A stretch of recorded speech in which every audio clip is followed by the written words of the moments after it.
The Constitution of Kenya mandates the National Police Service to strive for the highest standards of professionalism and discipline among its members.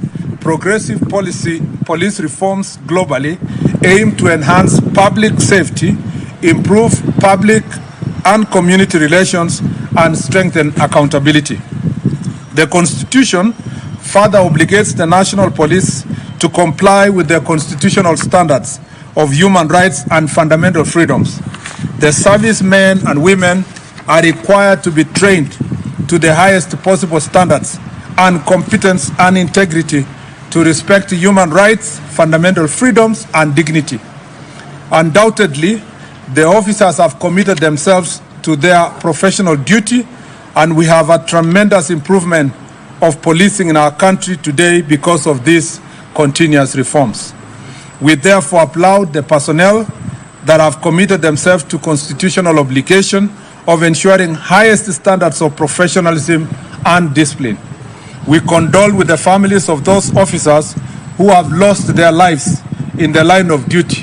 Regrettably, in the last 10 years, we have lost over 600 police officers directly in the line of duty while working to secure our country, to combat crime, and in enforcement of law and order, including during public protests. The strength and sustained growth of our nation could not have been possible without the brave, selfless, and dedicated service of our gallant security officers. Their commitment and sacrifice have been instrumental in ensuring the safety and stability we enjoy today. Nevertheless, we continue to face immense challenges in our pursuit of ideals enshrined in Article 244 of our Constitution. These challenges compel us to relentlessly strive for legal, institutional, and constitutional reforms aimed at enhancing the quality and the effectiveness of our police service. The Kriegler report laid a foundation towards police reforms in Kenya. Unfortunately, despite this well-intentioned framework and constitutional backing, meaningful reforms have stalled. Key challenges such as the limited operational independence, inadequate resourcing, and increased cases of police brutality and impunity have reversed much of the initial gain. As such, the promises and ideals of Kriegler report remain largely unfulfilled, even as public demand for a reformed, accountable, and rights-respecting police service continues to intensify. Upon assuming office in 2022, the President of the Republic of Kenya, His Excellency Dr. William Ruto, established a task force to look into critical reforms in the National Police Service, Kenya Prisons, and National Youth Service. The task force dutifully pointed to the need for several administrative, policy, and legislative reforms. Subsequently, on the 7th of March 2025, His Excellency the President entered a memorandum of understanding with the former Prime Minister, Right Honorable Raila Odinga, to promote and protect the livelihoods of young people and to guarantee the right to peaceful assembly and protest as provided for under Article 37 of our Constitution. It's against this high-level commitment that the Ministry is intensifying efforts to improve reforms aimed at fully realizing the ideals and aspirations espoused in the task force report and the memorandum. These reforms also at the backdrop of President's decision to ensure for the first time in the history of Kenya that the National Police Service operates independently with its independent accounting officer. To further pursuit of recommendations made by the task force, a technical committee on review and development of administrative, policy, and legislative reforms was formed on the 23rd of August 2024. The technical committee, through the various joint secretaries, held consultative forums with the primary stakeholders. Through these consultations and the proposals submitted to the committee, the following draft bills and new legislation were deployed. The National Police Service Commission Act Amendment Bill to provide for a more robust and independent police commission. the National Police Service Act Amendment Bill to provide for improved working conditions, salaries, terms of service of the police officers, further to address issues of political interference, corruption, inadequate training, and structural challenges within the service. 3, Independent Policing Oversight Authority Amendment Bill to provide for further legislative framework, strengthening of IPOA to undertake its constitutional mandate. And then 4, the National Youth Service Amendment Bill to address wider strengthening of NYS with respect to logistical mobility and equipment. 5, Public Order Act Amendment Bill to provide for better management and enforcement of public law and order in the exercise of right of assembly, demonstrations, picketing, and petition under Article 37 of the Constitution. The National Forensic Science Lab to provide support modernization efforts, including establishment of a national forensic laboratory to create 10 specialized units to handle different aspects of forensic science. The National Police Service Veterans and Fallen Heroes Bill to address various aspects of welfare of the veterans and the support system for families of the fallen soldiers. All these bills are in the final stage before they can be presented before Cabinet and then tabled in National Assembly and the Senate. As highlighted, it was not always the norm for the police that the police were held accountable for the actions in extrajudicial cases of police brutality.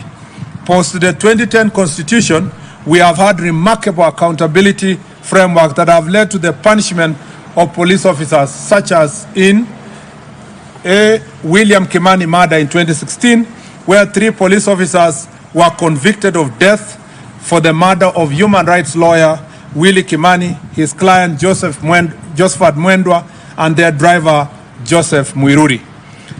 B, Baby Samantha Pendo case of 2017, where 4 police officers were charged with the murder of 6-month-old baby Samantha Pendo, who was killed during post-election protests in Kisumu in 2017. 3, Martin Koome murder of 2013, where police officer at the rank of an OCS was found guilty and sentenced to death for torturing a suspect to death inside a cell. Among many other instances that the police have been dealt with, family for breach of law and the Constitution. Although we have experienced worse incidents in the past, the progressive nature of our law and policy will soon make such occurrences rare in our country. Incidents such as bodies being dumped in Yala River, the case of Indian nationals killed in a container at police station, cases of abductions, incarcerations, detention without trial, and recently the death of Mr. Albert Ojwang while in the hands of police, among others, must be punished by law, and those involved will soon be held accountable. Globally, countries have made significant strides in attaining police reforms. Instances such as public outcry, social movements, and specific instances of violence or misconduct have led to significant and relatable scenarios of police reforms. As a government, we are duty-bound to uphold the highest possible standards in safeguarding the security and well-being of the people of Kenya.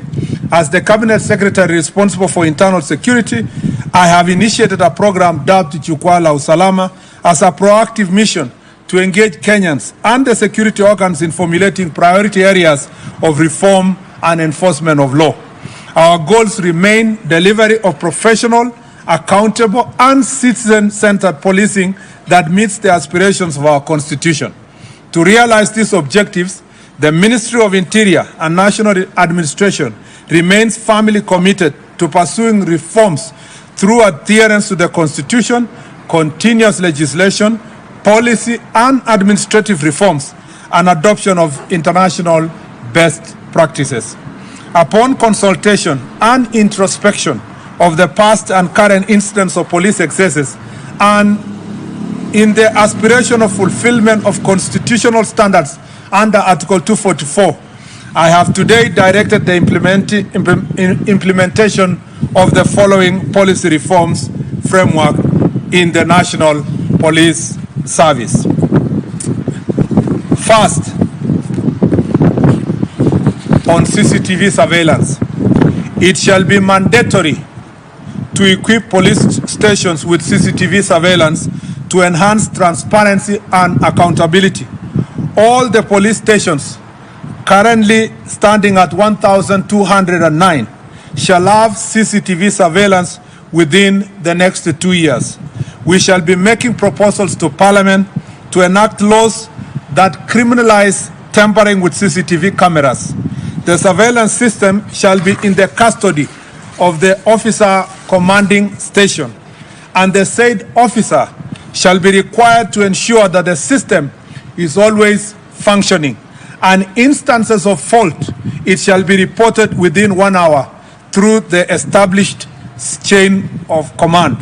The CCTV shall have an external backup system. It's important for Kenyans to know that the current stations that have CCTVs are not CCTVs that are sanctioned fully by the National Police Service. It was the initiative of the individual police stations.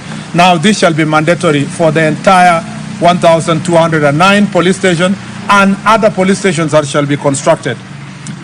2, digitization of occurrence book. Over the next 1 year, and in line with the bottom-up economic transformation agenda program of digitization, we shall roll out a digital reporting system. This is a reform that has been initiated, and we are now committed to the digitization of occurrence books to ensure all reported incidences can be traced and be tamper-proof. 3, community policing initiative. Every police station shall be mandated to adopt and steer community policing models to improve relations with citizens. This integration with the local community will lead to greater accountability and improvement of working relations. 4, regular audits, evaluations, and performance review. I have directed an immediate establishment of a policy framework for conducting independent audits of police practices, procedures, and use of resources to ensure compliance with established policies and identify areas for improvement. Working together with civil society, religious leaders, and other stakeholders, we shall ensure regular audits and evaluation with awards to the best police officers, police stations, among others. We are creating systems that evaluate officers' performance based not just on enforcement metric, but also community relations and adherence to requisite ethical standards. This framework shall establish both the criteria for reward and sanction of respective police officers. 5, training and education.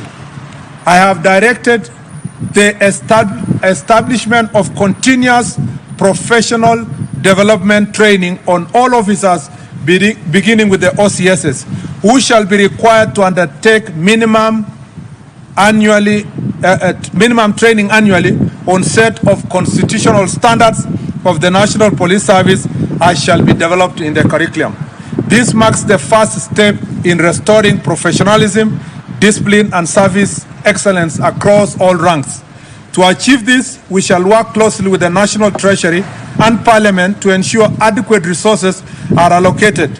It is unfortunate that whenever budget cuts strike, training is often the first casualty.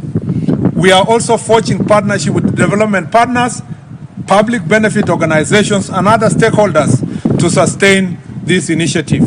In our upcoming police recruitment drive, we shall include a specific cadre of specialized officers to infuse fresh talent, professionalism, and modern policing standards throughout the service. All these reforms will be centralized for oversight and implementation at every police station, directly under the responsibility of the officer commanding station. It is important to note that in the command and structure of police service, the OCS is the ultimate officer in charge of all activities related to enforcement of law and order at the police station. All the other superior structures exist for the coordination and command of the National Police Service. It is therefore our intention to implement, monitor, and evaluate our four stated reforms of the police station. Our intention is to make our police stations centers of excellence. It's important for all of us to know as Kenyans that just the way we say in elections, the polling station is the final place of voting. The police station is the final station of reporting any crime in the National Police Service. And therefore, every person, including senior officers, even the minister, everybody else has to always go back to a police station. And therefore, we want to make the police stations to become the center of excellence. We shall make the respective budgetary adjustments to prioritize these reforms among other modernization strategies in the forthcoming and subsequent financial years. We shall also pitch for support of these priorities from our development partners to ensure efficient and effective implementation of these reforms. As we relentlessly advocate for appropriate conduct by the police, there must be a reciprocal emphasis on the responsibility of citizens to show respect towards police officers as they discharge their lawful duties. Just as police officers are held accountable and subjected to public scrutiny, citizens too must accept that their actions are not beyond reproach. We are extremely concerned by the increasing instances where police officers have come under unwarranted attacks while executing their lawful duties. These challenges must not be ignored, and they point to a broader need to foster mutual understanding, accountability, and respect between the police and the public. In some instances, the nation has watched in disbelief as individuals forcefully entered protected areas such as parliament and police stations, with incidences such as burning police vehicles and destruction of government installations.